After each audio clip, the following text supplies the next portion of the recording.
We built the truck to support our activities, which is the activity is we run an internet business, and we supply components for the 6.5 liter diesel that is found in these trucks. And we built the truck to champion the both the vehicle and the engine for customers around the world. And we have customers in 138 countries. So we thought that a really cool thing to do would be to build the truck to see how fast we could go with a nearly stock 6.5 engine in a stock bodied pickup truck.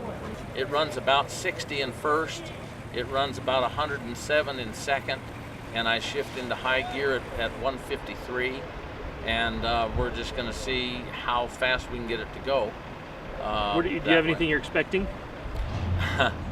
Well, I'd like to go 300, but I don't expect that's going to happen. You said expecting. I'm kind of thinking 161 or 2.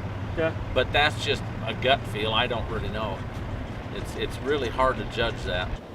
But the engine is a very much stock. It is a 6.5 liter V8 diesel.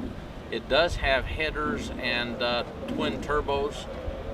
But it uses a stock block, stock crank, stock rods, pistons, heads, yada yada yada. The package seemed to come together very nicely. We do the computer programming for it, and it really came together very nicely. It worked well right off the trailer. Our first pass was with it last year. And the very first pass it went 141, and then we went 145, and then 149, and then finally 153. And the event was called short because of some problems with timing equipment. Mm-hmm.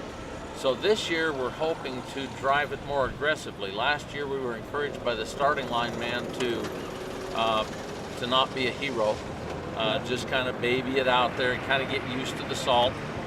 So we did that, but this year, to hell with it. I'm going to drive it just as hard as the tires will hang on and see what we can do. In our class, there's a record that was set last year by a fairly powerful truck, a late model Duramax truck, at 166, and we want to have that record. There'd be some substantially important honor in this for my customers around the world if this little old 6.5 could knock off a Duramax record. And we're not that far from it. The racing venue is not particularly friendly to a naturally aspirated engine. It happens though that it is a venue that's really quite perfectly suited to a turbo diesel. We can jack the pressure up and make the power without fear of detonation. So a diesel, and particularly a turbo diesel, is quite well suited to the venue, and that's one of the reasons that we run this. I like the cars, the people. There's something about being on the salt. This is probably about the flattest place on earth. I just love it. I'm happy. I used to come out here and sit at the starting line with my lawn chair and my bottles of water all day long, 4 or 5 days in a row, and watch everybody else leave. I just love this place.